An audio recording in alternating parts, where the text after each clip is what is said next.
ಸಾಯಿರಾಮ್. ಶುಭೋದಯ ನನ್ನ ಮಗುವೆ. ನಿನ್ನ ಮುದ್ದಾದ ನಗುವಿನಲ್ಲಿ ನಾನಿದ್ದೇನೆ. ನಿನ್ನ ನಗುವಿಗಿರುವ ಶಕ್ತಿ ಅಪಾರವಾದುದು. ಜೀವನದಲ್ಲಿ ನಗುವಿದ್ದಷ್ಟು ಆರೋಗ್ಯ, ಸಂತೋಷ ಮತ್ತು ಸಮೃದ್ಧಿ ಇರುತ್ತದೆ. ಕೋಪ ಮತ್ತು ನೋವನ್ನು ಬಿಡು. ಶಾಂತವಾಗಿ, ಧೈರ್ಯವಾಗಿ ಮುನ್ನಡೆ.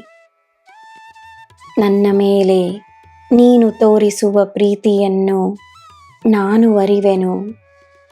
ನಿನ್ನ ಪ್ರೀತಿಯಲ್ಲಿ ನಾನಿದ್ದೇನೆ. ನಿನ್ನ ಹೃದಯದಲ್ಲಿ ವಾಸವಾಗಿದ್ದೇನೆ.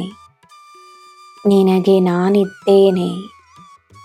ನಿನ್ನ ದಿನ ಶುಭವಾಗಿರಲಿ. ಸರ್ವಂ ಸಾಯಿಮಯಂ. ಜೈ ಸಾಯಿರಾಮ್.